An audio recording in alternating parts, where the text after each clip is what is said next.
So before we start our lecture, just a minute. I have to say something about your submission and those who did not submit. So let me check something before I do that. আমাদের আজকে picture number হবে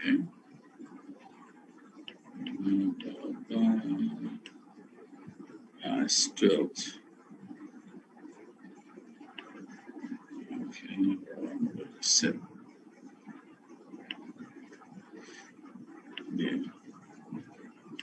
আচ্ছা, তো তোমাদেরকে আমি instruction দিয়েছিলাম যে কিভাবে সাবমিট করতে হবে।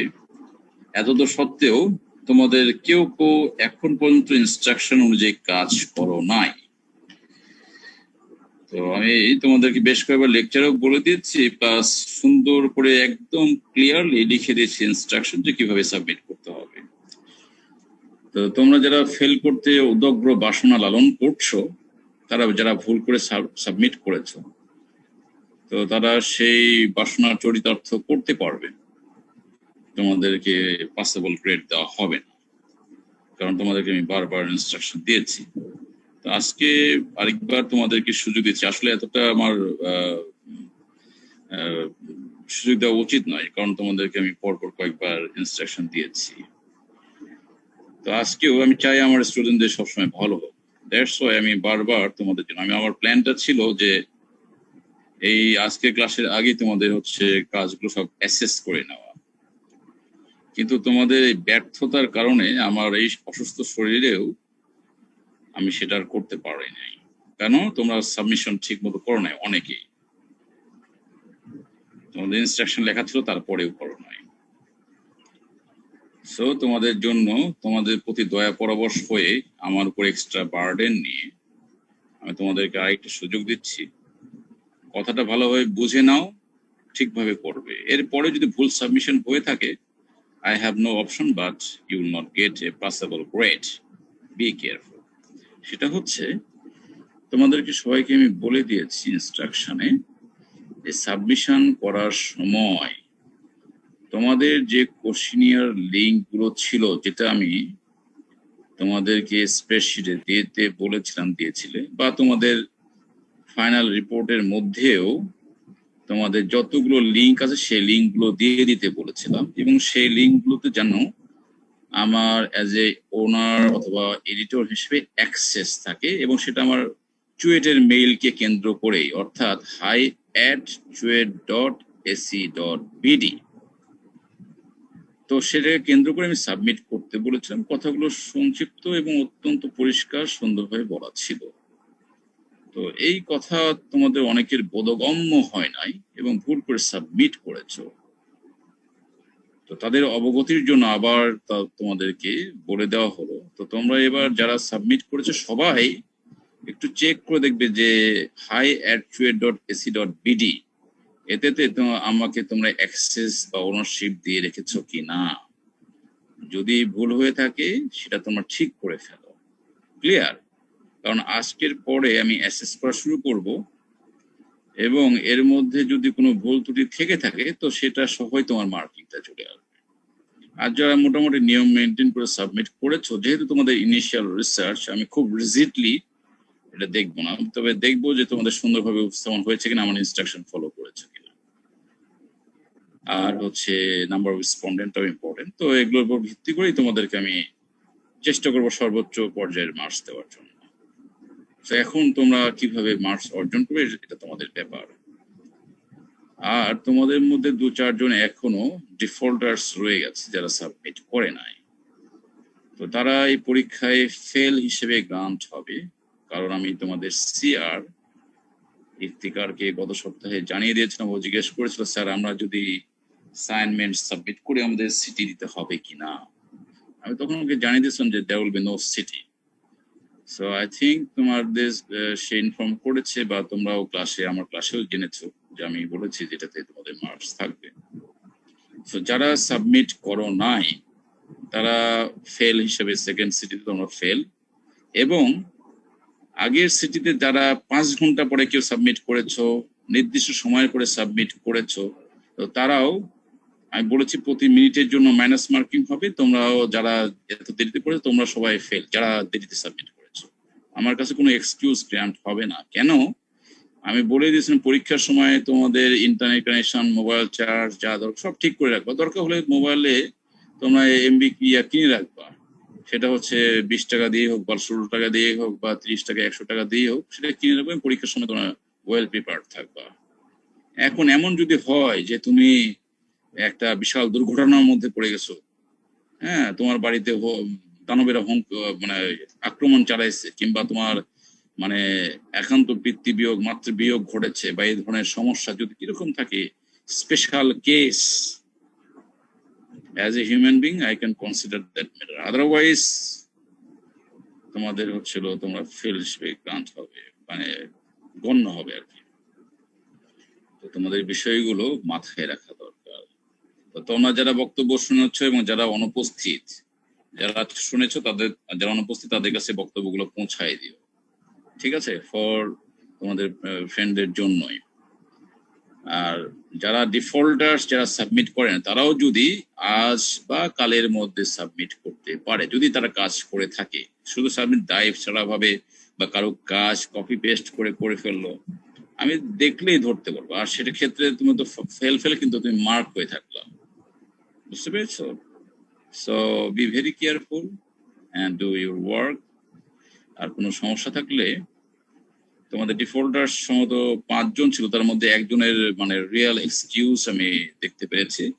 হাওয়ার সেটাকে আমি, যেহেতু লেট সাবমিশন, সেভাবে আমি ট্রিট করব, কিন্তু তাকে এক্সকিউজটা আমি অ্যাকসেপ্ট করেছি। আর বাকি যে 4 জনের মতো মনে আছে, তো তারা ফেল করে যাচ্ছে।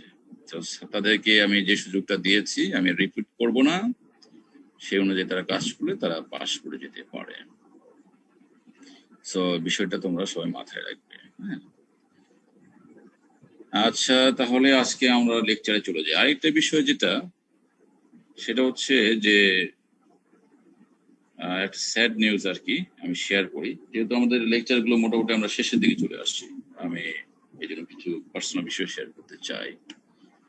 সেটা হচ্ছে আমি গত বছর, এটা আমার পার্সোনাল বিষয়, গত বছর এর সময় ফিনল্যান্ডে ছিলাম এবং করোনা তখন প্রকোপটা ফিনল্যান্ডে অনেক বেড়ে যায়। প্লেন ট্রেন সব বন্ধ ছিল, যোগাযোগ ব্যবস্থা সবকিছু বন্ধ, লকডাউন। তো সে সময় আমার মা মারা যান গত বছরে 28 তারিখে, মার্চ মাসে, এবং আমার বাবা 2004-এ মারা যান। গত বছরে মা মারা যান। তো আমরা 8 ভাই 1 বোন। আমি একদম শেষের দিকে, অর্থাৎ আমার ছোট একটা ভাই আছে, তার উপরেই আমি, অর্থাৎ আমি হচ্ছে 8ম, আমার ছোট ভাইটা 9ম। তো আম্মাকে আমি ফিজিক্যালি দেখতে পারি নাই। এটা আমার জন্য অত্যন্ত হৃদয় বিদারক ঘটনা ছিল, এবং আমি কি কষ্ট পেয়েছি সেটা আমি জানি। গতকাল আমার মায়ের মৃত্যুবার্ষিকী ছিল, এবং এই মাসের হচ্ছে এই শবে মিরাজের পরের দিন আমার বাবা মারা গিয়েছিলেন। তো তোমরা সবাই আমার বাবা মার জন্য যার যে সাধ্য হয় সেভাবে দোয়া করবে। যদি কারো সাধ্যে কুলায় 2 রাকাত নফল পড়ে নামাজ পড়ে আমার বাবার জন্য, মায়ের জন্য দোয়া করবে, ঠিক আছে? ইনশাআল্লাহ। আমার জন্য অত্যন্ত এটা মানে খুব কষ্টের একটা ঘটনা আর কি। এনিওয়ে, যাই হোক, ছাত্র শিক্ষকের সম্পর্ক অনেক ঘনিষ্ঠ সম্পর্ক হয় বিধায় তোমাদের সঙ্গে আমি আমার বিষয়টা শেয়ার করলাম, না শেয়ার করলে চলতো। এনিওয়ে, তো ঠিক আছে, আজকে আমাদের ওয়ালাইকুম আসসালাম রাহমাতুল্লাহ। স্যার আমরা যে স্যার এই একটা স্যার গুগল, স্যার আমরা তো একটা গুগল ডক্স বানিয়েছিলাম, যেটা স্যার টপিক আর অবজেক্টিভ মানে লেখা ছিল। স্যার ওই লিংকটাও কি স্যার আমাদের দিয়ে দিতে হবে? তোমাদের যতগুলো লিংক আছে সবগুলো লিংক তোমাদের রিপোর্টে দেওয়ার পর পাশাপাশি সেখানে তো আমার অ্যাক্সেস অ্যাজ এ ওনার বা এডিটর হিসেবে দিয়ে রাখবো, এবং সেটা কখনোই ডিলিট করবে না। মনে করো যে তোমার ওটা সাবমিট হয়ে গেছে, তোমার কাজ শেষ, তুমি এলিমেন্টের একটা রিসার্চ কাজ করেছো, তুমি কিছু কাজ করা শিখেছো, কিন্তু তোমার ওই ডেটাটা আমি বিভিন্ন সময় অ্যাক্সেস করবো, দেখবো। যদি ডেটাটা আমার কোনো পার্সোনাল কাজে লাগে সেটা আমি কাজে লাগানোর চেষ্টা করবো, কিংবা তোমাদের পরবর্তী ব্যাচ যারা আসবে তাদেরকেও আমি স্যাম্পল হিসেবে দিতে পারি। তাদের অনেক উপকার হবে, যার কারণে কেউ তাদের কোনো ডেটা ডিলিট করবে না এবং আমাকে তারা তোমাদের অ্যাক্সেস পূর্ণ মাত্রায় দিয়ে রাখবে। এটা তোমাদেরকে আমি আগে থেকে বুঝাইছি এবং তোমাদেরকে সবাইকে বলছি একে অন্যকে হেল্প করবা। ঠিক আছে, তোমরা আমার কথা বুঝতে পেরেছো? স্যার আমাদেরকে কি অ্যাপেন্ডিক্স এর মধ্যে লিঙ্কগুলো অ্যাড করতে হবে? আমি যেটা করেছি সেটা হলো গুগল ড্রাইভে একটা ফোল্ডার বানিয়ে সবগুলা লিঙ্ক একসাথে করে আপনাকে মেইন লিঙ্কটা সেন্ড করলাম। তো আমাদেরকে কি অ্যাপেন্ডিক্স আকারে লিখতেই হবে লিঙ্কগুলো, কপি পেস্ট করতে হবে নাকি ফোল্ডার আমি তো বানালেও হবে? ইনস্ট্রাকশন তো আমি দিয়েছিলাম, আমি আর নতুন করে কিছু বলবো না। তুমি ইনস্ট্রাকশন যারা ফলো করেছে দে আর মানে তারা ঠিক কাজ করেছে, যারা করো নাই তাদেরকে আমি সময় দিয়েছি, কারণ তোমরা সব ঠিক করে নেবে। বা যেই তোমাদের হচ্ছে লিঙ্ক গুলো আছে সেই লিঙ্ক গুলোতে আমি আমার ওই চুয়েটের মেইল দিয়ে আমি ওখানে অ্যাক্সেস করবো, মেইলটা ওপেন করে আমি ওখানে ক্লিক করলেই আমার অ্যাক্সেসটা হয়ে যাওয়ার কথা। যদি অ্যাক্সেস না হয় তাহলে বুঝবো তুমি আমাকে অ্যাক্সেসটা দাও নাই। সেক্ষেত্রে আমি তখন একবারে আমার তো বারবার বলার হবে না, তোমরা 132 জন, তো তখন আমি তাকে ওইভাবে ট্রিট করবো। সো তোমরা যারা অ্যাক্সেস দিয়েছো বা দাওনি প্রত্যেকেই চেক করবো যে আমাকে অ্যাক্সেস দিয়েছো কিনা, hi@chuet.ac.pd। এবং তোমাদের উচিত ছিল যে অ্যাপেন্ডিক্সে সবগুলো লিঙ্ক গুলো লিখে দেওয়া। হ্যাঁ, যারা দিয়েছো তারা ভালো করেছো, যারা দাও নাই তারা কিভাবে কি করবে করে নাও, তোমাদের যেহেতু সময় আমি দিচ্ছি। কিন্তু রিসাবমিট করতে গেলে তখন তোমরা দেখবা যে তোমাদের ডিউ টাইমের পর তোমরা সাবমিট করছো, সেক্ষেত্রে তোমাদের ইয়ার সমস্যা হবে। তো এখন যেটা করতে পারো, তোমাদের যতগুলো লিঙ্ক আছে যারা প্রত্যেকেই বলা ছিল দিয়েছো, তো ভালো করেছো, এবং সব লিঙ্ক গুলো চেক করো যাতে আমি সেখানে অ্যাক্সেস করতে পারি। স্যার এখন দিলে তো লেট সাবমিশন দেখাবে। সরি, এখন দিলে তো লেট সাবমিশন দেখাতে পারে স্যার। তোমাদের লিঙ্ক গুলোতে লিঙ্ক বুঝতেছো? তোমার গুগল যে কোশ্চেনার তৈরি করেছিল গুগল ফর্মসে, অনেকেই সেই কোশ্চেনারে আমাকে এখনো পর্যন্ত ওনারশিপ বা হচ্ছে এডিটরশিপ হিসেবে দাও নাই, এবং কেউ কেউ দিয়েছো সেটা হচ্ছে ইয়াহু মেইলে। আমি তোমাদের বারবার স্পষ্ট করে বলেছি hi@chuet.ac.pd, সেটা আমি তোমাদের নোটিফিকেশন দিয়েছিলাম। আমার বক্তব্য কোয়াইট ক্লিয়ার। সো তোমাদের সবগুলো ডকুমেন্টস এর ক্ষেত্রেই আমার এটা অ্যাক্সেসটা দিয়ে রাখবে। আমি আজকে না কালকে হয়তো তাহলে চেক করা শুরু করবো। আজকে তোমাদের সময়টা থাকলো, তোমরা সবাই রিচেক করবে, আর যা যেভাবে সাবমিট করেছো, আর যারা করো নাই তারা করবে, এবং প্রত্যেকেই তোমাদের সাবমিশনের ক্ষেত্রে তোমাদের ওই যে লিঙ্ক গুলো সেটা রিচেক করবে। ঠিক আছে? আর যদি মনে করো যে তোমাদের যেহেতু তুমি রেসপন্স অ্যাকসেপ্ট করা বাদ দিয়েছো, কিন্তু তুমি তো তোমার পার্সোনালি তুমি অ্যাক্সেস করতে পারবে, সেখানে দরকার হলে তুমি ওই রেসপন্সটা ওপেন করে আমাকে আবার পুরোপুরি ওনারশিপ বা অ্যাক্সেস ওটা দিয়ে পরে রেসপন্স ক্লোজ করলেও আমি ওখানে ঢুকতে পারবো। দেখো বিভিন্ন রকম সিস্টেম আছে, সেটা দেখে তোমরা সব ঠিকঠাক করে ফেলো। তো ঠিক আছে, আমি ইনিশিয়ালি আমার ওই ইহাও অ্যাড্রেস দিয়েছিলাম, কারণ আমি তখন টুইটার ইমেল অ্যাড্রেসটা আমাদের পেতে একটু দেরি হয়েছিল, পরে পেয়ে গেছি। তো ঠিক আছে, এখন আমরা লেকচার শুরু করে দিই। আমি স্টার্টিং দ্য রেকর্ডিং।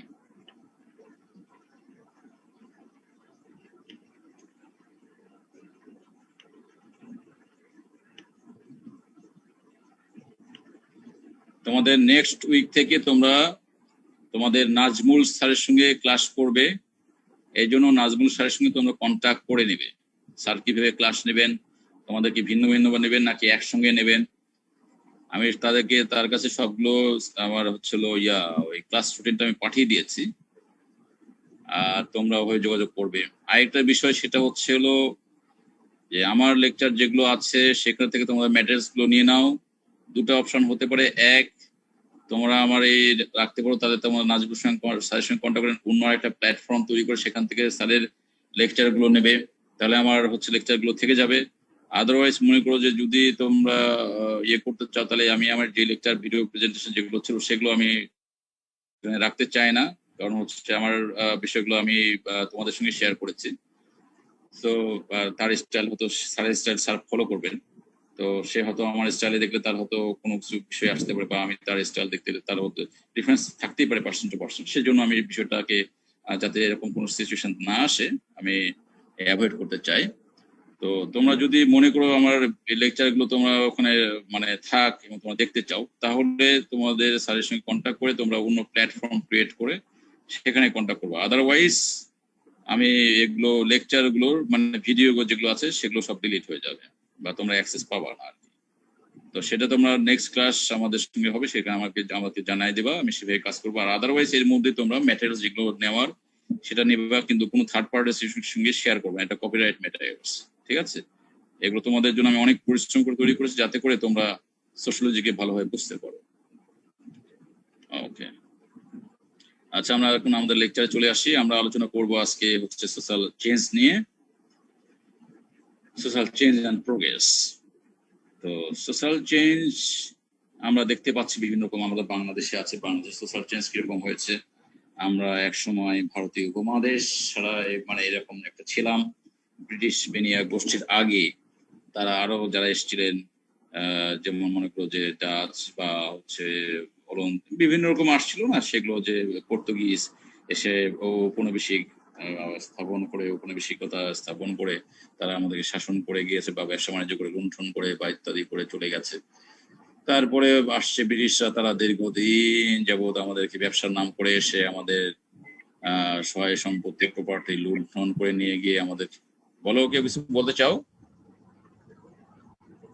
ওকে, তো লুণ্ঠন করে নিয়ে গিয়ে আমাদের হচ্ছে মধ্যে জাতিভেদ, তারপর হচ্ছে হলো বিভ্রান্ত বিভেদ তৈরি করে আমাদের একতা নষ্ট করে দেওয়ার চেষ্টা করেছে, আমাদের মধ্যে দ্বন্দ্ব তৈরি করার চেষ্টা করছে, তাদের মোসাহেব বাহিনী তৈরি করেছে, তাদেরকে তার সাপোর্ট দিয়েছে, মানে তারাই দেখিয়ে দিয়েছে যে কিভাবে 2 নম্বরী কাজগুলো করতে হয়, এবং তাদের স্বার্থেই, অর্থাৎ রিসোর্স গুলো তাদের দেশে নিয়ে যেতে হবে, এই জন্য তাদের স্বার্থে কিছু ইনফ্রাস্ট্রাকচার তারা ডেভেলপ করেছে, হ্যাঁ, এবং করেছিল আর কি। সেই ইনফ্রাস্ট্রাকচার গুলো আমরা দেখতে পারি। এটা যদিও বিতর্কিত, কিন্তু অধিকাংশ ক্ষেত্রে আমি যে বক্তব্যটা দিলাম সেটা ইতিহাস পর্যালোচনা করলে দেখা যায় যে এই সাইডের বক্তব্যটাই বেশি আসে। তো আমরা চেঞ্জ গুলো দেখে আসছি কিভাবে হয়, তাই না? এখন আমরা চেঞ্জের ওভারঅল সারা পৃথিবীর চেঞ্জের ভিত্তিতে যে থিওরি গুলো আসছে সেটা আলোচনা করব। তার আগে what is social change, let us see. Change হচ্ছে হলো, আমাদের রিচার্ড ডি শেফার বলেছেন যে এটা significant alteration over time in behavioural patterns, culture, including norms and values. তাহলে এটার বাংলা মানে বলতে হচ্ছে না, তোমরা বুঝতে পেরেছো। তারপরে কি বলো, ইয়ান রবার্টসন তার সোশিওলজি গ্রন্থে উনি বলেছেন যে অল্টারেশন, সোশ্যাল চেঞ্জটা কি হচ্ছে, alteration in patterns of social structure, সমাজ কাঠামোর যে প্যাটার্ন, বিভিন্ন রকম প্যাটার্ন থাকতেই পারে, সেটার যে পরিবর্তন বা পরিবর্তন, এবং সোশ্যাল ইনস্টিটিউশনের পরিবর্তন, এবং social behaviour over the time, সময়ের পরিপ্রেক্ষিতে যে এগুলো পরিবর্তন হয়ে থাকে। সোশ্যাল চেঞ্জ তাহলে আমাদের কি বুঝতে পারছি, চেঞ্জ হচ্ছিল change in behaviour, institution, structure, এগুলোর ক্ষেত্রে পরিবর্তন। বলছে চেঞ্জ হচ্ছে relatively long lasting and influential for, এটা তো আমরা দেখতেই পাচ্ছি, তাই না? চেঞ্জ গুলো কিভাবে আসছে আমাদের সরকার ব্যবস্থায়, আমরা দেখতে পারি চেঞ্জ কিভাবে আসছে। আমাদের প্রিভিয়াস সরকার ব্যবস্থা আমরা দেখতে পারি চেঞ্জ কিরকম ছিল, তার আগে কিরকম ছিল। আবার ওই যে আমরা বলছিলাম স্বাধীনতা পূর্ববর্তী সময় কিরকম ছিল, স্বাধীনতা পরবর্তী সময়ে কিভাবে রেস্টোরেশনটা হলো, তার পরবর্তী সময় কিভাবে হলো, তার পরবর্তী সময় কিভাবে, তারপরে কিভাবে আসলো, তার পরবর্তী হইতে বর্তমানে এসে কিভাবে হলো। এবং নেতা নেত্রীবর্গ যে ধরনের, মনে করো যে কেউ যদি ভালো হয়ে থাকে তো ভালো, তো ভালোই, কেউ যদি খারাপ হয়ে থাকে সেই খারাপ গুণগুলো তারা অর্জন করেছে কোত্থেকে, তোমার সেটা দেখতে পারো। ওই যে ব্রিটিশ বেনিয়া বলেছি, এই জন্যই ব্রিটিশ বেনিয়া বলা হয়, ব্রিটিশ ডাইরেক্ট ভাবে বলে না, ব্রিটিশ বেনিয়া গোষ্ঠী বলা হয়। সেটা তোমরা বোঝার চেষ্টা করবে তারা কিভাবে কি করেছিল ভারতীয় উপমহাদেশে, পুরো আমাদের এইদিকে কত 100 বছর 200 বছরের বেশি তারা রাজত্ব করেছে, করে আমাদের এরকম করেছে, এবং আমাদের মধ্যে বিভিন্ন রকম সিস্টেম তারা করছে, লুণ্ঠন করেছে, নির্যাতন করেছে, তারপরে ইনইকুয়ালিটি তৈরি করেছে, তাদের মোসাহেব বাহিনী তৈরি করেছে, তাদেরকে যারা সাপোর্ট করেছে তাদেরকে তারা হেল্প করেছে, আবার প্রকারান্তে প্রয়োজনে তাদেরকে তারা হচ্ছে কতলও করেছে। এরকম বিভিন্ন রকম ঘটনায় আমরা দেখতে পাই, তাই না, ইতিহাস থেকে। তো সেগুলোই ধারাবাহিকতায় নেতা নেত্রী বর্গের মধ্যে, ভালোদের মধ্যে ভালো চরিত্র, খারাপদের মধ্যে খারাপ বৈশিষ্ট্যগুলো আমরা দেখতে পাই, রাইট? চেঞ্জ এভাবে চলে আসছে। তাহলে সোশ্যাল চেঞ্জ কি বা সোশ্যাল চেঞ্জের মেইন ক্রাইটেরিয়া বা বৈশিষ্ট্য কি, এটা তোমার সম্যক আইডিয়া পেলে, এটা নিয়ে ডিটেলস শেয়ার যাবো না এখন। এখন আমরা আলোচনা করব হচ্ছে যে সোশ্যাল চেঞ্জের থিওরি গুলো কি। সোশ্যাল চেঞ্জে আসলে প্রচুর থিওরি রয়েছে, তো আমরা গুটি কতক থিওরি নিয়ে আলোচনা করব, যেহেতু তোমরা এটার উপর মেজর করছো না, ঠিক আছে, তোমরা মাইনর, এই জন্য একটা কোর্স হিসেবে পড়ছো, এই জন্য তোমাদের বেসিক এবং মেইন যে থিওরি গুলো, যেটা তোমাদের পড়লে তোমরা ওভারঅল একটা আন্ডারস্ট্যান্ডিং মানে কিছুটা হলেও পাবে, সেটার বিষয়ে আমি মাথায় রেখে এটা ডিজাইন করেছি তোমাদের লেকচারটা। আচ্ছা, তো আমরা থিওরি দেখতে পারি, যে দেখতে পাচ্ছ এখানে সাইক্লিক্যাল থিওরি। সাইক্লিক্যাল তো বোঝো যে চক্রাকারে যে তত্ত্বগুলো আসে। ইভলিউশনারি তো বিবর্তনমূলক, এটা বোঝো। ইকুইলিব্রিয়াম বা ফাংশনাল স্থিতি, এটা হচ্ছে ভারসাম্যমূলক যে তত্ত্ব। আর conflict perspective, right. Cyclical theory, এইগুলো থিওরিস্ট কারা সেটা আমরা পরে আলোচনা করব। এখানে নাম দেওয়া আছে সরোকিন বা স্পেংলার, আরো অনেক তাত্ত্বিক আছেন। তো তারা থিওরি দিয়েছেন যে সোসাইটির উত্থান পতন এভাবে, আবার উত্থান পতন, আবার উত্থান, তারপর হচ্ছিল মানে জন্ম, উত্থান, বিকাশ, পতন, এভাবে বিভিন্ন ভাবে দেখা যাচ্ছে যে এগুলো কি বলছে, যে এগুলো শুধু যে কি কি ছিল বা কিভাবে কি হয়েছে, কিন্তু মানে ওয়াই, কেন এগুলো হয়েছে, সেটা সেই ধরনের আলোচনাগুলোতে এই ধরনের থিওরিতে একটু কম। এটা ক্রিটিসিজম হিসেবে কিছু কিছু তাত্ত্বিক দেখিয়েছেন। ইভলিউশনারি থিওরিতে এটা আমরা দেখতে পারি কিভাবে ইভলভ করলো, বিকাশ করলো, হিউম্যান সোসাইটি কিভাবে প্রোগ্রেস হলো, সেটার মাধ্যমে সোসাইটি কিভাবে সিম্পল থেকে আস্তে আস্তে কমপ্লেক্স কম্পাউন্ড হয়ে গেল, সেখানে দেখেছে। এবং এই ধরনের বক্তব্য প্রদানের করতে কেউ কেউ বায়াসনেস ইউজ করেছেন, কেউ আবার ওয়েস্টকে প্রাধান্য দিয়েছেন আর ইস্টকে হেয় প্রতিপন্ন করেছেন। আমরা অক্সিডেন্টালিজম এবং ওরিয়েন্টালিজমের আলোচনায় দেখিয়েছি যে ওরিয়েন্টাল বা এশিয়াটিক সোসাইটিকে তারা কিভাবে হেয় প্রতিপন্ন করে জ্ঞান বিজ্ঞানে ডেভেলপ করেছে, চিন্তার ক্ষেত্রে কতটা দৈন্য। ঠিক আছে, এটা অনেক লজ্জার ব্যাপার, কিন্তু যে লজ্জা নেই তাদেরকে কথা বলে লাভ নেই। এমন বিষয়কে তারা ভিন্ন ভিন্ন পন্থে অ্যাভয়েড করার চেষ্টা করে। এখন নাম দিয়েছে ওয়েস্ট মিটিং ইস্ট, বুঝতে পেরেছো? যেহেতু আর মানে এখন গ্লোবালাইজেশনের যুগে ইন্টারনেট ইত্যাদির মাধ্যমে চলছে, হ্যাঁ, তো এখন আর অরিজিনাল স্কোপ নেই, তারপরেও তারা চালিয়ে যায় বিভিন্ন স্টাইলে। তো আমাদের তাদের সঙ্গে বই নেই, কিন্তু মানে খাটো করে দেখার যে প্রবণতা, কারণ তাদের আমাদেরকে শাসন করেছে অনেকদিন সময় বিভিন্ন ভাবে, বিভিন্ন স্টাইলে, তাই না? এবং তাদের সেই জ্ঞান বিজ্ঞান শিক্ষা দেখে অনেক অগ্রসর হয়ে গেছে, টেকনোলজি করে অনেক সেবী, অনেক সভ্য। তো এই ডিফারেন্স গুলো তোমাকে কি জানোই আর কি। আচ্ছা, তারপরের স্লাইডে আমরা চলে আসি। এখানে আবার ওই থিওরি গুলোর আলোকে কিছু থিওরিস্টের আমরা নাম দিয়েছি, যাতে করে তোমরা দেখতে পারো এটা একটা ফিগার, হ্যাঁ, যে কোন থিওরি আন্ডারে কি দিচ্ছে। এই যে আমরা আবার ইভলিউশনারি থিওরি আন্ডারে অগাস্ট কোর্টকে দেখেছি। আসলে অগাস্ট কোর্টকে আমরা লিনিয়ার থিওরি, হ্যাঁ, এই হিসেবে দেখতে পারি। তো থিওরি গুলোকে আমরা যদিও এই 4 প্রকরণে দেখিয়েছি, এখানে 4 প্রকরণ বা এখানে দেখেছি, মূলত আমরা এই থিওরিকে আমাদের আলোচনায় 3টা ভাগে ভাগ করে মেইনলি আলোচনা করব। তো 3টা ভাগের মধ্যে মেইন হচ্ছে 2টা আলোচনা আমাদের আসবে। একটা হচ্ছে সাইক্লিক্যাল থিওরি, আরেকটা হচ্ছে লিনিয়ার থিওরি, রৈখিক তত্ত্ব। আর এবং এটা সহযোগী হিসেবে আমরা ইভলিউশনারি থিওরির আন্ডারে শুধু হার্ভার্ড স্পেন্সারকে নিয়েই আলোচনা করব। তোমরা আমি কি লেকচার দিচ্ছি খুব ভালোভাবে স্মরণ রাখবে, কারণ নেক্সট ক্লাসে আমি তোমাদের কাছে ফিডব্যাক নেব যে কি কি বলেছি, কি কি শুনেছো, এটা তোমাদের মাথায় রাখতে হবে। এখন আমরা সাইক্লিক্যাল থিওরিতে চলে আসছি। সাইক্লিক্যাল থিওরিতে আমরা স্পেংলারের থিওরির কথা বলতে পারি। উনি 1918 আর কি ওনার বই লেখেন the decline of the West. এই বইয়ে তিনি দেখিয়েছেন যে সোসাইটির কিভাবে উত্থান পতন ঘটে। উনি দেখেছেন যে তুমি ফিগারটাকে দেখো তোমরা, যে জন্ম বা ডেথ একটা সোসাইটির পতন, বা সেখান থেকে আবার নতুন আগমন, সেখান থেকে আস্তে আস্তে সোসাইটি ইউথ স্টেজে যায়, সেখান থেকে ম্যাচিউর পর্যায়ে যায়, সেখান থেকে ওল্ড স্টেজে যায়, আবার সে হচ্ছে আবার নতুন সোসাইটিতে দিকে ধাবিত হয় বা তার হচ্ছে পতন হয়ে যায়। এভাবে সোসাইটি উত্থান পতনের মাধ্যমে এগিয়ে চলে। হ্যাঁ, উনি দেখিয়েছেন এক্সাম্পল হিসেবে যে rise and fall of ancient Egypt, Greek and Roman and other civilization. তোমরা এগুলো তো জানোই, এগুলো নিয়ে ডিটেলস আলোচনা আমাদের প্রয়োজন নেই। যে আরো জানতে চাও সে গুগলে এটা ইউ উইল ফাইন্ড। তো এগুলোর উত্থান পতন আমরা দেখতে পারি। আচ্ছা, সরোকিন উনিও দেখেছেন এভাবে। উনি এখানে ওনার যে পার্থক্যটা আমরা দেখতে পারি, উনি কয়টা পয়েন্টস এর কথা বলেছেন। দেখো যে ফাংশন বিটুইন, উনি দেখেছেন যে ফ্লাকচুয়েশন বিটুইন, এই যে ফ্লাকচুয়েট করে সেটা কিসের ভিতরে, দেখো বিটুইন ইডিয়েশনাল অ্যান্ড সেন্সেট কালচার। তাহলে ইডিয়েশনাল অ্যান্ড সেন্সেট কালচারের মধ্যে যে মানে হচ্ছিল ফ্লাকচুয়েশন, অর্থাৎ কম বেশি হওয়া, হ্যাঁ, তো সেটা কি ইডিয়েশনাল বলতে স্পিরিচুয়াল বিষয়টাকে বলেছে। স্পিরিচুয়াল বা মানে ধর্মতাত্ত্বিক বা আধ্যাত্মিকতা, ওই যে আমরা অগাস্ট কোর্টে থিওলজিক্যাল স্টেজের কথা বলেছি, মনে আছে তোমাদের নিশ্চয়ই। তো এটাই মনে করে স্পিরিচুয়াল দিকটার কথা উনি বলেছেন। কে বলেছেন? স্পিরিচুয়ালিম সরোকিন।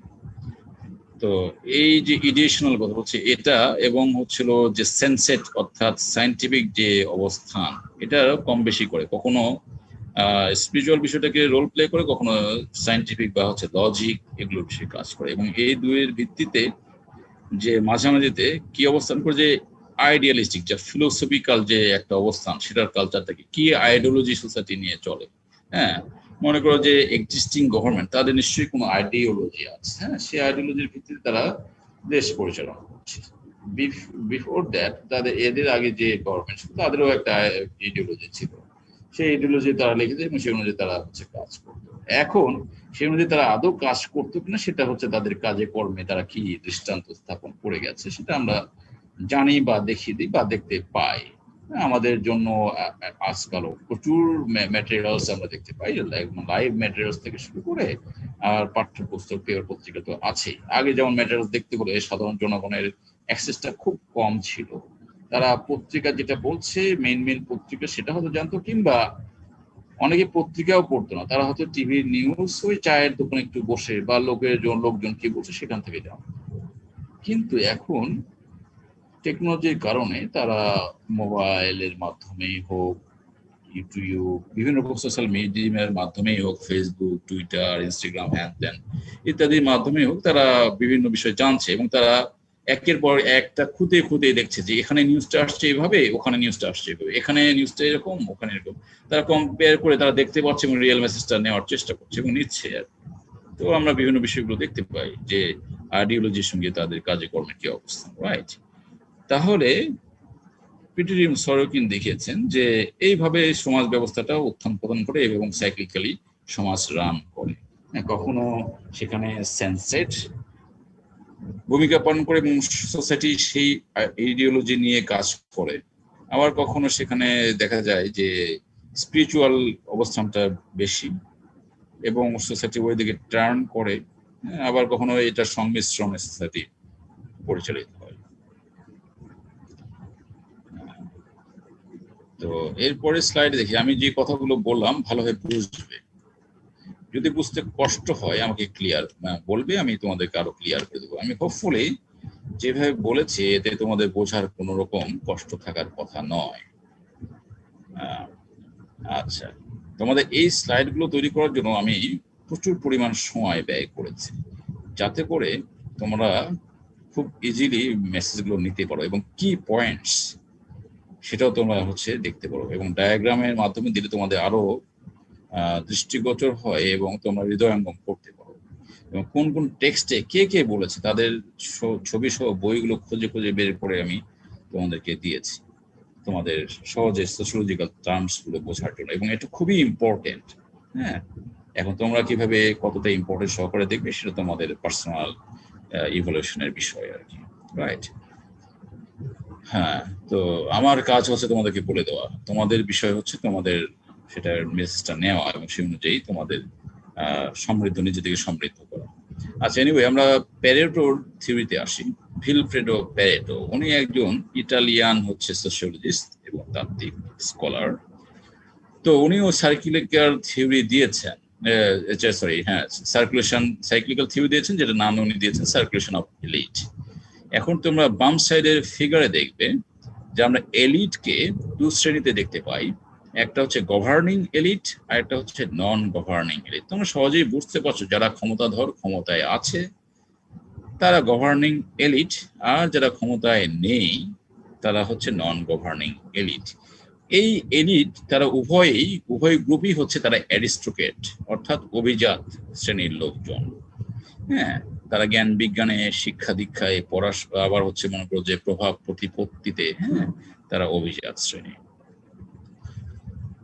আর এদের তখন এই যে এইভাবে শাসন হচ্ছে, এখানে প্রবলেমটা আমরা দেখতে বলছি যে কি unbalance distribution of residues over time.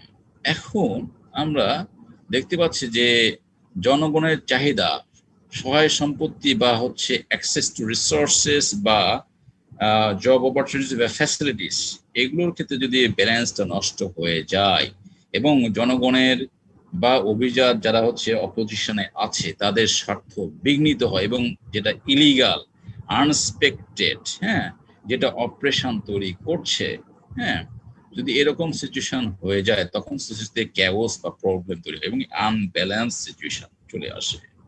এবং এই প্রেক্ষিতে তখন ওই যে যারা নন গভর্নিং এলিট তারা আস্তে আস্তে হচ্ছে হলো তাদের ক্ষোভগুলো পুঞ্জীভূত হতে থাকে। এখানে দেখতে পাচ্ছ প্রবলেমের নিচে দেখো আবার এলিটদের মধ্যে গেছে গভর্নিং এলিট, তারা কি হচ্ছে পারসিস্টেন্স, তারা এই তারপরে ওই শোষণ নির্যাতন চালে তারা হচ্ছিল ক্ষমতা টিকিয়ে রেখেছে, তারা মোসাহেবি বাহিনী তৈরি করেছে, তারা বিভিন্ন রকম বাহিনী তৈরি করেছে এবং তাদেরকে সাপোর্ট নিয়ে তারা চলে যাচ্ছে, হ্যাঁ, করে যাচ্ছে। মনে করো যে আমি এক্সাম্পল দিয়েছিলাম আরেক তোমাদের কি সম্ভবত দিয়েছে ভেনেজুয়েলা যে মাদুরো গভর্নমেন্ট, হ্যাঁ, মাদুরো গভর্নমেন্ট দেখে সার্চ দিলে তোমরা পেয়ে যাবে।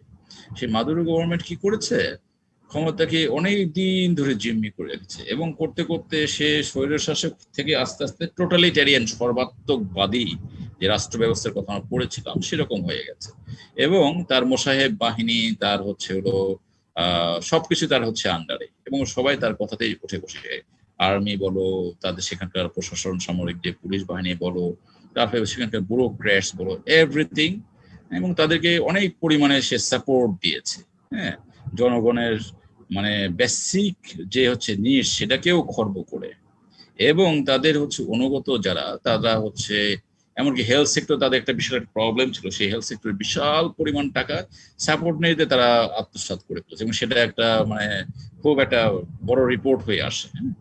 তো এবং এই সাপোর্টের পিছনে তাদেরকে আরেকটা দেশ তাদেরকে সাপোর্ট দিয়েছে, সেই দেশের নাম আমি বলবো না, তোমরা যদি কেউ দেখতে চাও তো দেখে নেবে। আমি বলতেছি যে কিভাবে সেই দেশ সাপোর্ট দিয়েছে এবং সেই দেশের শক্তিতেই মূলত মাদুরো গভর্নমেন্ট ভেনেজুয়েলাকে শাসন করে যাচ্ছে। তো ওইখানকার যে হচ্ছিল নন গভর্নিং এলিট যারা থাকবে তাদেরকেও তারা হাতে নিয়েছে, তাদেরকে ভাগ বাটোরে অংশগ্রহণ করতে দিয়েছে এবং যারা করতে চায়নি তাদেরকে একদম দমায়ে নিষ্পেষিত করে রেখেছে। হয় থাকো খাও, না হলে চুপচাপ থাকো, আদারওয়াইজ দেশ ত্যাগ করে চলে যাও প্রাণ নিয়ে, কিংবা মৃত্যুর জন্য প্রস্তুত হও। বুঝতে পেরেছো? তো এখানে দেখা যাচ্ছে যে নন গভর্নিং এরিস যখন প্রবলেম সিচুয়েশনটা আসলো তারা কি করে, তারা হচ্ছে কম্বাইন্ড হয়, হ্যাঁ আমাদেরকে একতাবদ্ধ হতে হবে, আমাদের এই সমাজে এই সমস্যাগুলো হচ্ছে, তারা কি তাদের দিন দিন ফ্রাস্ট্রেশনটা বাড়তেই থাকে। যখন ফ্রাস্ট্রেশনটা চরম পর্যায়ে চলে যায়, যখন দেয়ালে ফিট থেকে যায়, যখন সার্ভাইভালটা কোশ্চেনের মুখে পড়ে, যখন নীতি নৈতিকতা হচ্ছিল মনে করো যে কোনো নাম গন্ধই থাকে না, যখন মুখে চাপাবাজির কথা চলে আসে কিন্তু কার্যক্ষেত্রে অন্য, যখন এরকম মনে করো যে চরম বৈষম্য হয়ে যায়, যখন সাধারণ মানুষ হচ্ছিল না খেয়ে বিপর্যস্ত জীবন যাপন করে, যখন নিরাপত্তা শূন্যের কোঠায় পৌঁছে যায়, যখন হেলথ সেফটি বলে কোনো বিষয় থাকে না, চারদিকে এরকম বিভীষিকাময় তৈরি হয়ে যায়, তখন তারা তাদের হচ্ছে জীবিক মানে হচ্ছে তাদের হচ্ছে অস্তিত্বের খাতিরে, হ্যাঁ, যাবে যায় যাক প্রাণ, ঠিক আছে, তখন তারা হচ্ছে দেওয়ালে যেহেতু ফিট থেকে গেছে, মার্কসের ভাষায় বলতে হয়, তখন তারা হচ্ছে কি করে সংগ্রাম করবে, প্রোলেটারিয়েট হয়ে যায় সংগ্রাম করে। তো এখানে প্রোলেটারিয়েট মার্কসের ওখানে ছিলেন, তারা হচ্ছে সর্বহারা নিঃস্ব, আর এখানে গভর্নিং ক্লাস এবং নন গভর্নিং এলিটটা যাদের মধ্যে যেহেতু সেন্স কাজ করে, তারা তখন ওই যে দেখো আমার ডান সাইডে আমি যে ফিগারটা তৈরি করেছি, উপরে দেখো রেন্টিয়ার্স লেখা আছে। রেন্টিয়ার্স হচ্ছে জেনারেল পিপুল। এই জেনারেল পিপুলদের মধ্যে কিছু লোক এই গভর্নিং এলিটকে সাপোর্ট করে, কিছু লোক নন গভর্নিং এলিটকে সাপোর্ট করে, কিন্তু তারা সাধারণভাবে চলে, তারা কোনো রকম মনে করো যে যে খুব বেশি অ্যাক্টিভলি মুভমেন্ট করে এরকম করে না, কিন্তু তারা হচ্ছে তো এদের কথায় চলে, এদেরকে সাপোর্ট করে, হ্যাঁ, বা কোনো মতে মুখ বোঝে খেয়ে পড়ে যে আসি এবং চলছে, আমার কি অসুবিধা, হ্যাঁ, আমি এখনো যাব, এখন মজার মজার গান শুনবো, সুন্দরভাবে বাড়িঘর বানায় সংসার করবো, হ্যাঁ, আমি তো বাজার ঘাট করতে পারছি, আমাদের ব্যবসা বাণিজ্য আছে, সে যেখানকার প্রোডাক্টসই হোক না কেন, আমার দিন চলে যাচ্ছে, বাস আমি কারোর সঙ্গে নাই, ধারে কাছে নাই, পাচ্ছেও নাই, কিন্তু এ করতে করতেই তাদের যে কিরকম কি হয়ে যাচ্ছে তারা অনেক সময় বোঝে না। আবার যারা দুই একজন বোঝে তারা হচ্ছে কেউ যদি ফায়দা লড়তে যায়, না আমার আরো বাড়ি গাড়ি নারী সবই দরকার, ক্ষমতাও দরকার, গভর্নিং এলিটকে একটু মানে একটু চামচামি করলো বা তাদের সঙ্গে থাকলো, বাস XYZ হয়ে গেল। আর যারা মনে করলো যে না নীতি নৈতিকতা দেশে অনেক ক্ষতি হয়ে যাচ্ছে, তখন তারা নন গভর্নিং এলিটের সঙ্গে যুক্ত হয়ে যায়। তো এরকম সিচুয়েশনে নন গভর্নিং এলিট তারা ওই যে রেন্টিয়ার্স তাদের সঙ্গে যারা আছে তাদেরকে নিয়ে তারা মুভমেন্ট করে এবং ক্ষমতা তারা আবার চলে আসে এবং জনগণের স্বার্থ তারা কিছুদিন দিতে থাকে। হয়তো হয়তো যখন তারা আবার যদি হয়ে যায় স্বৈরাচার হয়ে যায়, আবার টোটালিটারিয়ান হয়ে যায়, ওই যে আমরা বলেছি পারসিস্টেন্স গভর্নিং এলিট, যখন প্রবলেম সিচুয়েশন আছে পারসিস্টেন্স, তো ওই পারসিস্টেন্সের সময় তখন তারা কি পন্থা অবলম্বন করে, সেই পন্থার নাম দিয়েছে ফক্স। ফক্স মানে হচ্ছে শিয়াল, শিয়ালের মতো ধূর্ত সুলভ আচরণ করে। হ্যাঁ, আমি একটা জিনিস বলে গেলাম কিন্তু আমি আরো অনেক কিছু সিস্টেম তৈরি করছি। দেখা গেলো তোমার সঙ্গে আমার খুব সম্পর্ক খুব ভালো, এর মধ্যে আমি কয়েকজন আমার লোকজন তৈরি রেখেছে যারা তোমার ভিতরে ঢুকে সুই হয়ে ঢুকে ফাল হয়ে বেরোবে, টাইম মতো আমাকে ব্লাস্ট করে দেবে, বুঝছো? তো এইভাবেই কাজ চলছে, হ্যাঁ, বা মানে হয়ে থাকে। তো তখন তাদের আচরণকে বলে fox like attitude, fox like activities. আর যখন তারা ক্ষমতায় ইনিশিয়ালি স্টার্ট করে তখন তো অনেক কিছু জনগণকে বলে আসা হয়েছে, বা জনগণের অনেক কিছু দাবি দেওয়া নিজেও সাফার করেছে, সেটাকে তারা কিছুদিন মানে দেওয়ার চেষ্টা করে অ্যাজ এ লায়ন, সিংহের মতো। কিন্তু যখন তারা এরকম হয়ে যায় তখন তারা ফক্স সুলভ আচরণ করে। তারপরেও ফক্স সুলভ আচরণ করলে যখন জনগণ তারা দেখে, যে বুঝতে পারে যে তাদের অনেক দেখতে দেখতে অনেক ক্ষতি হয়ে গেছে এবং তারা নিঃশেষ পায়। ওই তোমরা নিশ্চয়ই হয়তো কাঁকড়ার নাম শুনেছো বা কাঁকড়া দেখেছো, অনেকে হয়তো দুই একজন না কাঁকড়া খেয়েও থাকতে পারো। তো কাঁকড়া, হ্যাঁ, যখন হচ্ছিল তার বাচ্চাগুলো হয়, হ্যাঁ, তখন তারা বাচ্চারা কাঁকড়ার পেটের মধ্যে যত নাড়ি ভরে যা থাকে সব খেয়ে বের হয়ে যায়, আর কাঁকড়া হচ্ছে নিজে মারা যায়, তার খোলসটা পড়ে থাকে। বুঝতে পেরেছো? তো এখন এই যে গভর্নিং এলিট যখন তারা ফক্স সুলভ আচরণ শুরু করে ফেলে, তো তারা ওই কাঁকড়ার মতোই কাজটা করতে থাকে। বুঝতে পেরেছো? তারা হচ্ছে এরকম ভিতর থেকে সব খেয়ে একদম খোলসটাই শুধু দেখা যায়।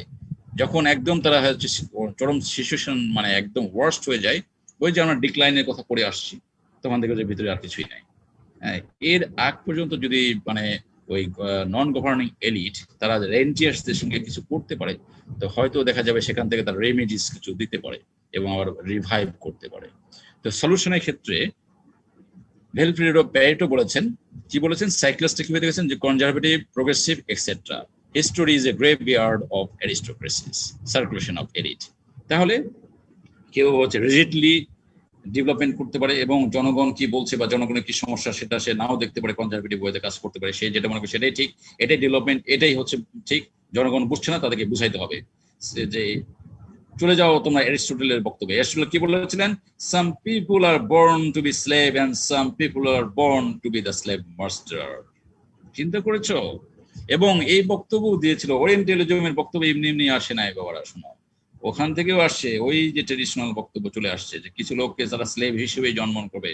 হ্যাঁ, তখন ওরিয়েন্টালিজম অক্সিডেন্টালিজম চলে আসলো এবং আমাদেরকে ধরা হলো যে আমাদেরকে যেহেতু তারা শোষণ করেছে এবং আমাদের রিসোর্স গুলো নিয়ে গেছে, হ্যাঁ, তো তখন তাদেরকে একটা বৈধতা দিতে হবে। বৈধতা এসে গেল যে আমরা এরকম, আমরা যে হীন, আমরা জানি না, আমরা স্লেভ হিসেবে থাকবো, আমাদের বুদ্ধিভিত্তিক ডেভেলপমেন্ট নেই, আমাদের বিভিন্ন রকম সমস্যা, কাজেই আমাদেরকে হচ্ছে চালাইতে হবে এবং তারা সে আমাদেরকে শোষণ করেছে এবং এটার মাধ্যমে তারা তাদের নিজেদের বৈধতা দিয়েছে। হ্যাঁ, যে হিস্ট্রি এগুলো তুমি যদি পড়ে দেখো ভালো হবে। এমন না যে একজনের বক্তব্য বা দুজনের বক্তব্য দেখলা, তোমরা একটু যাচাই বাছাই করে যখন দেখবে, যেমন তোমরা হচ্ছে এখন বিভিন্ন রকম নিউজ দেখো, একটা না অনেকগুলো নিউজ দেখার পরে তোমরা একটা সিদ্ধান্তে আসো, তেমনি ইতিহাসের ক্ষেত্রেও তাই। হ্যাঁ, তো তখন তোমরা ফাইন্ডিংস পেয়ে যাবে। তো সার্কুলেশন এলিটটা এভাবেই হয়। হ্যাঁ, তো একের পর অন্যরা আসে। তো আমরা দেখতে পাচ্ছি যে সোসাইটিতে কিভাবে এই পরিবর্তন। ভিলফ্রেডো প্যারেটো সমসাময়িক সমাজ ব্যবস্থার প্রেক্ষিতে তিনি এই থিওরি দিয়েছেন। থিওরিটা অত্যন্ত ইম্পর্টেন্ট। হ্যাঁ, তোমার বিষয় এখানে আমরা একটা পয়েন্টসের কথা বলি নাই, সেটা হচ্ছে স্পেকুলেটরস। স্পেকুলেটরস এরা হচ্ছে ওই এলিট দুই ধরনের ক্যাটাগরি বলেছি, ওই দুই ধরনের ক্যাটাগরিকে আমরা স্পেকুলেটর বলছি। কেউ এদের মধ্যে গভর্নমেন্টে আছে অ্যাক্টিভ, আবার যারা হচ্ছে গভর্নমেন্টে নেই নন অ্যাক্টিভ আছে আর কি। ঠিক আছে, ওই তারা দেখতে দেখতে ফ্রাস্ট্রেশন গ্রহণ করতে করতে যখন তারা শেষ পর্যায়ে যায় তখন তারা অ্যাক্টিভ হয়ে যায়। অ্যাক্টিভ হয়ে তারপরে আবার ক্ষমতা নিয়ে তারা হচ্ছে আবার লায়ন স্লো ভাবে তাদের সুন্দরভাবে সব ঠিকঠাক করে ফেলে, এই দুর্নীতি কোনো অসুবিধা নেই। তারপরে যারা দুর্নীতি করছে তারা একবারে গিলোটিনে উঠাই ফেলো, একদম তাদেরকে ফাঁসি কাস্টে ঝুলাই দাও। প্রপার্টিটা সবকিছু শেষ করে ফেলো, আবার হচ্ছে জনগণের মধ্যে সুন্দরভাবে বন্টন করে যাও, ডেভেলপমেন্ট করো, সুন্দরভাবে একবারে কাজগুলো চলতে থাকে। আর জনগণের দীর্ঘদিনের হচ্ছে যখন ফ্রাস্ট্রেশন, তখন তারা ওখানে মানে অ্যাক্টিভ ওয়েতে কাজ করে। আস্তে আস্তে আস্তে আস্তে আবার বিভিন্ন রকম সিচুয়েশন তো বসোই। আচ্ছা, তারপরে স্লাইডে চলে আসি।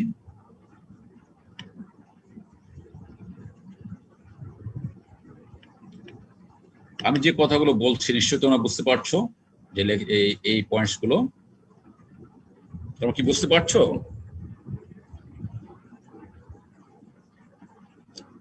Dear students, I need your response. Yes, তোমরা sir. কি আমি যে থিওরি বুঝতে পারছো? দু একজন বলো। Yes, sir. হ্যাঁ, ওকে, দ্যাটস গুড। মানে আমি সেই জন্য তোমাদের লেকচার আজকে বাংলায় না দিয়ে, সরি ইংলিশে না দিয়ে বাংলায় দিচ্ছি। ইংলিশে যদিও আমার লেকচারটা তৈরি করা আছে, যাতে করে তোমাদের অত্যন্ত হৃদয়ঙ্গম হয় এবং বিষয়গুলো বুঝতে পারো সুন্দর করে, এবং ইতিহাসের পরিক্রমায়। হ্যাঁ, আচ্ছা, তোমাদের অ্যাটেন্ডেন্স আমি একটু পরে নেব, কাজেই তোমরা ইয়ে থাকো আর কি, টোকান না থাকো আর কি। তো টয়েনবির থিওরি, টয়েনবি হচ্ছে আর্নল্ড টয়েনবি, তিনিও দিয়েছেন সাইক্লিক্যাল থিওরি। তার থিওরিটা অত্যন্ত ইম্পর্টেন্ট। এই সবগুলো যে থিওরিগুলো আমি সামনে দিয়েছি সেগুলো ইম্পর্টেন্ট, এবং এই থিওরিগুলো তৈরি করতে আমি প্রচুর পরিমাণ শ্রম দিয়েছি। হ্যাঁ, আমি মনে করি it's my responsibility to give you the message as best as possible. এই জন্য ডায়াগ্রাম তৈরি করে বা হচ্ছে বিভিন্ন রিসোর্স সার্চ করে মানে কি কি পয়েন্টস গুলো আমি নিয়ে আসছি, বুঝতে পেরেছো? এই যে ডায়াগ্রামটা দেখছো, এই ডায়াগ্রামটা পুরোটাই আমি তৈরি করেছি। হ্যাঁ, যাতে করে তোমরা এই ফিগার দেখেও বিষয়টা বুঝতে পারো। আর্নল্ড টয়েনবি, তোমরা এই ফিগারে চলে আসো, বাম সাইড থেকে আমরা শুরু করি। আমি স্লাইডটা একটু বড় করে দিই। অত্যন্ত মজার থিওরি এবং অত্যন্ত ইম্পর্টেন্ট একটা থিওরি। হ্যাঁ, যেমন প্যারেটোর থিওরিটা ইম্পর্টেন্ট, এটাও তেমন ইম্পর্টেন্ট। টয়েনবি তিনি স্টোরি, যে স্টাডি অফ স্টোরি, হ্যাঁ, উনি 26টা সিভিলাইজেশনের পরে গবেষণা করে 10টি খণ্ডে দীর্ঘদিন যাবৎ, এই দেখো 1934 to 1954, হ্যাঁ, এই সময়ের মধ্যে এই গ্রন্থগুলো রচনা করেন, অনেক ত্যাগ তিতিক্ষা এবং শ্রম বিনিময় করে, বিসর্জন দিয়ে আর কি। তো আমরা ফিগারে চলে আসি। তো দেখো যে উনি দেখেছেন যে স্টেজগুলো, প্রতিটা যে সমাজ ব্যবস্থায়, অর্থাৎ মানে রাষ্ট্র ব্যবস্থার কথা, যদি দেশের কথা বলি বা একটা কমিউনিটি কেন্দ্রিক যে রাষ্ট্র ব্যবস্থাগুলো আগে ছিল সেটার কথা যদি চিন্তা করেন, তো উনি দেখেছেন আর সিভিলাইজেশন কথা আমরা সবাই চলে আসি, যে সোসাইটির একটা ইয়ুথ পর্যায়ে থাকে, যেখানে সোসাইটির 3টা স্টেজ থাকে। একটা হচ্ছে ইয়ুথ, 2 নম্বর ম্যাচুরিটি, 3 নম্বর হচ্ছে ডিক্লাইন। হ্যাঁ, তো ইয়ুথ স্টেজে সোসাইটি যখন এরকম একটা জন্মলগ্ন থেকে আস্তে আস্তে ইয়ুথ স্টেজে চলে আসে, বিকাশ করতেছে তাদের, তখন সে বিভিন্ন রকম চ্যালেঞ্জ মোকাবেলা করে সামনের দিকে এগিয়ে যায়। হ্যাঁ, তোমরা যেমন বিভিন্ন রকম চ্যালেঞ্জ মোকাবেলা করছো, তোমাদের অনেকগুলো কোর্স, তোমরা সেই কোর্স ওয়ার্ক গুলো করছো as a responsible citizen of the, এবং মেম্বার অফ দ্য ফ্যামিলি, তোমার পরিবারের প্রতি দায়িত্ব কর্তব্য পালন করছো, পিতামাতার খেদমত করছো, যাদের আর্থিক সমস্যা আছে তারা আর্থিকভাবে তাদেরকে, পিতামাতাকে বা ভাই বোনকে হেল্প করছো, আবার রেসপন্সিবল সিটিজেন অফ দ্য সোসাইটির বিভিন্ন রকম প্রয়োজনে তোমরা এগিয়ে আসছো, তাই না? আবার তোমাদের কাজগুলো তোমরা করছো, আবার তোমরা যদি তোমরা রিলিজন মেনটেন করে থাকো, তোমরা সোনার নামাজ কালাম বা ধর্মচর্চা যেভাবে করা সেভাবে তোমরা করছো, আবার মরালিটি প্র্যাকটিস করছো, আবার তোমাদের বন্ধুদের সঙ্গে সুন্দরভাবে কমিউনিকেশন করছো, বিভিন্ন যারা হচ্ছিল সুন্দর ওয়েতে কমিউনিকেশন করো, সেটা বলছি আমি। যারা ডেভিয়েন্ট ওয়েতে কমিউনিকেশন করছো তাদের কথা আমি বলতে চাই না, তারা ডেভিয়েন্ট তো ডেভিয়েন্টই, তাদের ডেভিয়েন্টই তারা ফিরে আসলে নিশ্চয়ই তারা ফিরে আসবে, সেটা আমি এক্সপেক্ট করি, কারণ আমি আশাবাদী, অপটিমিস্টিক। তো এভাবে তোমরা বিভিন্ন রকম চ্যালেঞ্জ মোকাবেলা করে তোমাদের কাজগুলো তোমরা ঠিক মতো চালিয়ে যাচ্ছ। হ্যাঁ, এবং যে যত স্ট্রিক্টলি কাজগুলো করছো সে তত কামিয়াবির পথে যাচ্ছ, রাইট, ইন জেনারেল সেন্স। তো সেখানে তার প্রোগ্রেসটা তত আসবে। তো মনে করি এরকম থেকে ম্যাচুরিটি পর্যায়ে যখন আসে, যখন একটা অবস্থান চলে আসে, তখন বিভিন্ন রকম ট্রাইবলস ফেস করতে হয়। ট্রাইবলস কি মনে করো, তুমি যদি মানে সংসার মানে চাকরি করতেছো, তারপর চাকরির ক্ষেত্রে অনেক বিষয় আসতে পারে, পরিবার হয়েছে, তোমার পরিবারের বাচ্চা লালন পালন, তোমাদের হচ্ছিল সংসারকে দেখা বা ইত্যাদি বিষয় অনেকগুলো আছে, তোমাদের ফ্যামিলিকে দেখা ইত্যাদি বিষয় অনেকগুলো আছে, চ্যালেঞ্জ অনেক সময় আসতে পারে। আবার দেশের ক্ষেত্রে মনে করো দৈব দুর্বিপাক, বহিঃশক্তির আক্রমণ, এরকম বা হচ্ছে এরকম এই প্যান্ডেমিক সিচুয়েশন মনে করো এরকম আসতেই পারে, সেগুলোকে মোকাবেলা করে সামনে এগিয়ে যেতে হবে। হ্যাঁ, তারপরে মনে করো ডাউনফল, যদি এগুলোতে মোকাবেলা করতে না পারে তার ফাইনাল ডাউনফলে চলে আসে। এখন এই মোকাবেলার ক্ষেত্রে যদি আবার ওই মনে করো যে সরকারের ব্যবস্থা, তারা যদি মনে করে তো আমি ম্যাচের পর্যায়ে চলে আসি, এখন আমার হাতে ক্ষমতা, আমার হাতে power, I am the supreme, I am the X Y Z, কোনো ক্ষেত্রে সিভিলাইজেশনের ক্ষেত্রে কেউ নিজেদেরকে গড বলে উপস্থাপন করেছে, যে সুপ্রিম পাওয়ারের ক্ষেত্রে আমরা সিভিলাইজেশন স্টাডি করলে দেখতে পারি, যেমন ফেরাওয়ার নিজেদেরকে বলেছে। তো তো সেখানে যদি এরকম তার অবস্থান হয়ে থাকে এবং সে যদি নির্যাতনকারী হয়ে যায় এবং ক্ষমতাকে যথেচ্ছ ব্যবহার করতে থাকে, জনগণের প্রপার্টি লুণ্ঠন করে, জনগণকে মারধর করে, হ্যাঁ, তোমরা যে রবিনহুড অনেকে হয়তো দেখেছো যে রবিনহুডের মাধ্যমে সেখানকার যে লর্ড থাকে সে কি রবিনহুডের যে হচ্ছে যারা প্রজারা ছিল তারা বিয়ে করার আগে কি করবে, যেখানকার রাজা যাকে বলছো বা তোমার বিয়ে বলছো যে লর্ড যাকে বলছো সেই লর্ড ওই মহিলাদেরকে নিয়ে যাবে, নিয়ে যে সে আগে ফার্স্ট নাইট সে করবে। কত জঘন্য পর্যায়ে চিন্তা করে দেখো, হ্যাঁ, মানুষকে নির্যাতন কিভাবে করেছে। আর তো তাদের টাকা পয়সা লুণ্ঠন করে দেখেছো নিশ্চয়ই, অনেকেই হয়তো উপন্যাসটা পড়েছো। তো তাহলে বোঝার চেষ্টা করো। হ্যাঁ, তো এইভাবে যখন হয়ে যায় তো এবং তাদের পাপাচারে লিপ্ত হয়ে যায়, তাদের মধ্যে বিভিন্ন রকম সমস্যা চলে আসে, তারা জনগণের অধিকার লুণ্ঠন করে নিজেদের প্রভাব প্রবৃত্তি তৈরি করে, কিংবা মনে করো যে টাকা পয়সা লুণ্ঠন করে নিয়ে যে কানাডায় বাড়ি বানায় ফেললো, বিমানপাড়া তৈরি করে ফেললো, কিংবা হচ্ছে ইউএসএ তে এরকম ব্লক অফ ফ্ল্যাটস এরকম অনেকগুলো কিনে ফেলা হলো, কোটি কোটি টাকার, কোনো ব্যাপারই না।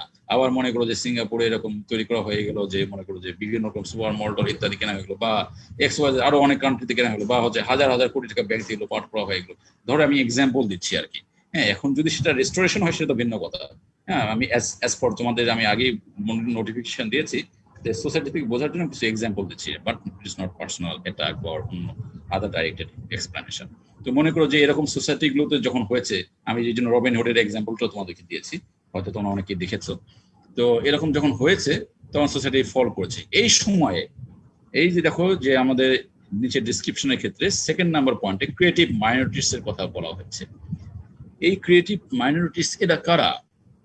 এরা হচ্ছে পরিত্রাণদাতা, এবং এদের বৈশিষ্ট্য 26টা সিভিলাইজেশন স্টাডি করে এবং 10টা খণ্ডে লিখিত গ্রন্থে আর্নল্ড টয়েনবি দেখিয়েছেন যে এই যে পরিত্রাণদাতারা হচ্ছিল যারা গড কনসাস পিপল, যারা ভালো মন্দ বিচার বিবেচনা পূর্ণ মাত্রায় জানে এবং যাদের সোল পবিত্র, যারা করাপশন বিন্দুমাত্র করে না এবং তাদেরকে কোনো প্রভাব প্রতিপত্তি প্রলোভন, হ্যাঁ, কোনো কিছুই তাদেরকে করাপশনে নিয়ে যেতে হবে। এমনকি তাদের পরিবার পরিজন যদি বিসর্জনও চলে যায় সেক্ষেত্রেও তারা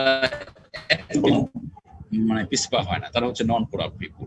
এবং তারা স্পিরিচুয়ালি অনেক স্ট্রং। হ্যাঁ, তারা মনে করে যে আমি জাগ্রত অবস্থায় যা করছি, ঘুমন্ত অবস্থায় যা করছি, প্রকাশ্য অবস্থায় যা করছি, গোপনে যা করছি, সবই গড অলমাইটি তিনি দেখছেন। এবং যেহেতু আমি গড অলমাইটিকে স্যাটিসফাই করতে চাই, আমি নর্মস এন্ড ভ্যালুস মেনটেন করতে চাই, আমি ন্যায় বিচার কায়েম করতে চাই, আমি লোকজনের মধ্যে যেন পাপাচার না আসে, লোকজন যাতে করাপ্টেড না হয়, কারোর উপর যেন নিষ্পেষণ না আসে, লোকজনের অধিকার যেন ক্ষুণ্ণ না হয়, যেন লোকজনের সমধিকার যেন প্রতিষ্ঠা হয়, লোকজনের মধ্যে খাদ্য খাওয়া ওটা বসায়, তাদের ইনফ্রাস্ট্রাকচার এভরিথিং যেন সুন্দরভাবে আসে, সে বিষয়ে যখন কনসাস এবং সে মনে করে এটাকে আমাকে দেবে জবাবদিহি করতে হবে মানে গড অলমাইটির কাছে, এবং এগুলোর বৈশিষ্ট্যের কারণে তারা পিপুলের কাছে চরম পছন্দের পাত্র হয়ে থাকে এবং তারা পিপুলকে মোটিভেট করতে পারে। বলছে এই ক্যাটাগরির পিপুল যখন ওই সোসাইটি যখন একদম পতনশীল অবস্থায় আছে, যদি তারা সেখানে কোনো মানে রিটার্ন করতে পারে সোসাইটিতে, যে হ্যাঁ তোমরা তো আর করতে পারছো না, তোমাদেরকে এখন পরিত্রাণ দেওয়া দরকার, কারণ জনগণ চরম মাত্রায় ক্ষতির সম্মুখীন তাদের এরকম হচ্ছে, তো তখন তারা হচ্ছে রিটার্ন করে সোসাইটিতে, এবং তাদেরকে মোটিভেট করেই হোক বা তাদেরকে ডাইরেকশন দিয়েই হোক বা যেভাবেই হোক, সেটা সম্পূর্ণই লিগাল ওয়েতে এবং সুন্দর সঠিক পন্থায়, তারা যেহেতু নন করাপ্ট এবং তারা স্পিরিচুয়ালি কনসার্ন এবং হচ্ছে নর্মস এন্ড ভ্যালুস তারা হাইলি মেনটেন করে, তখন তারা হচ্ছে সোসাইটিকে রিভাইভ করার চেষ্টা করে। তোমরা দেখো এইখানে যে নীল কালার যে ব্লু কালার দিয়ে দিয়েছি, যে হয় এই যে ডিক্লাইন থেকে তারা আবার ম্যাচুরে এই অবস্থায় আসতে পারে, অথবা এই সোসাইটির স্ট্রাকচারটা তারা পুরোটাই চেঞ্জ করে দেয়, আবার ইউথ হিসেবে নতুন সমাজে পতন ঘটতে পারে, কিংবা ওই ম্যাচুর অবস্থা যেটা ছিল সেটাকে সম্পূর্ণভাবে ওই যারা করাপ্টেড, যারা হচ্ছে খারাপ, তাদেরকে দমায়, তাদেরকে সঠিকভাবে আইনের আওতায় নিয়ে এসে বা সঠিকভাবে রেখে তারা আবার ওই ম্যাচুরিটি থেকেই সেখানে তারা প্রোগ্রেস করতে থাকে। যদি এই সোশ্যাল সিস্টেমে অ্যাবসেন্স অফ ক্রিয়েটিভ মাইনরিটিস হয়ে যায় বা তাদেরকে বিকাশ করার সুযোগ না দেওয়া হয়, যদি ম্যাস পিপুল এই মনে করো যে মোসাহেবি বাহিনী হয়ে থাকে বা নিজেদের তো আমি তো ভালোই আছি, আমি ঘর সংসার ভালোই করছি, অসুবিধা কোথায়, তারা যদি অ্যাওয়ার না হতে পারে এবং এই যে ক্রিয়েটিভ মাইনরিটিস এদের বিকাশের পথ না করে দেওয়া হয়, বা তারাও ভয়ভীত সন্তুষ্ট হয়ে যে আমার কি, আমি খাইতেছি পড়তে চলতেছি, আমারও দরকার নেই, এরকম যদি তারা মনে করে বা সেখানে কোনো ক্রিয়েটিভ মাইনরিটিস নাই থাকে, তাহলে সোসাইটি এটা মানে তুমি দেখেছেন যে 100% ফল ডাউন করবে, এই স্বাভাবিক। বা কোন বহিঃশক্তি এসে সেই সোসাইটির মানে নিজের কাঁধে তুলে নিয়ে মানে সে তাদের মতো করে চালাবে, বুঝতে পেরেছো? তো এই যে এই জন্য রেড মার্ক হিসেবে দেখা হচ্ছে। আবার যদি সোসাইটিতে যদি ক্রিয়েটিভ মাইন্ডস থাকে আবার তৈরি হয়, তাহলে তারা সুন্দরভাবে রান করবে। এভাবে তিনি স্টাডি করে দেখিয়েছেন এবং অনেক সিভিলাইজেশন স্টাডি করেই বিশাল খন্ডে খন্ডে বই লিখে তিনি দেখিয়েছেন। তোমরা যারা অ্যাটেন্ডেন্স দিচ্ছ, আমি তোমাদেরকে অ্যাটেন্ডেন্স দিতে বলি নাই, তাই না? আমি তো টাইম তো দেখতে পারবো, তোমরা অবশ্যই আমার ইনস্ট্রাকশন গুলো ফলো করবে। হ্যাঁ, তো সরি, তোমরা অ্যাটেন্ডেন্স দিয়ে দাও, তোমাদের টাইম হয়ে গেছে। গুড, এখন 54 বেজে গেছে, যেহেতু আমরা এই স্লাইডে আমাদের লেকচারটা শেষ করে দেবো। তোমরা সবাই অ্যাটেন্ডেন্স দিয়ে দাও। আমি টাইমটা দেখেছিলাম না, এনিওয়ে। তো এইভাবে উনি করেছেন। তো ওনার এই থিওরিটা কেউ কেউ মানে কেউ কেউ যাদের পছন্দ হয় না, যারা হচ্ছে রিলিজনের কথা মানে বিশ্বাস করতে চায় না, যে মানে গডে বিশ্বাস করে না, তারা আমার থিওরিকে বলেছেন ডেভিলস থিওরি। কিন্তু উনি ওনার থিওরি অনুযায়ী স্টাডি করেছেন এবং অনেকগুলো ভলিউমে দেখিয়েছেন। তো এই হচ্ছে ঘটনা, এইভাবে তিনি কাজ করেছেন।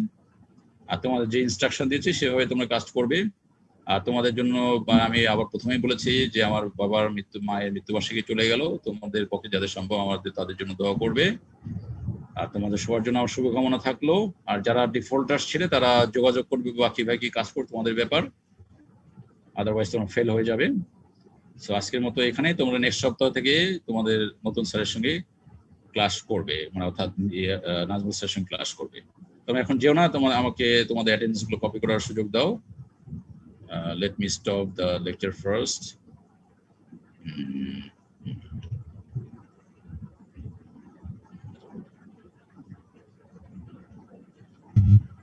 আসসালামু আলাইকুম স্যার।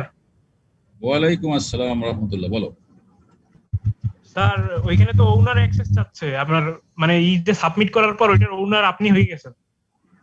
হ্যাঁ, সমস্যা নেই, তাতে কোনো অসুবিধা নেই। তুমি যেভাবে করা দরকার সেভাবে করে দাও। যারা করেছো তারা ওয়েল অ্যান্ড গুড, যারা করো নাই তারা করে ফেলো।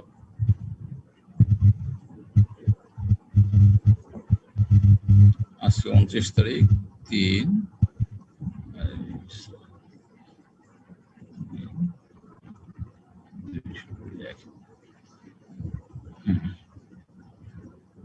ঠিক আছে, তোমরা আজকের মতো এখানেই, সবাই ভালো থাকবে এবং তোমরা সুনাগরিক হয়ে উঠবে, সেটাই হচ্ছে আমার প্রত্যাশা। আজ 3 জন অলরেডি আবার অ্যাটেন্ডেন্স দিয়ে ফেললো, আমি তো এখনই ক্লোজ করছিলাম।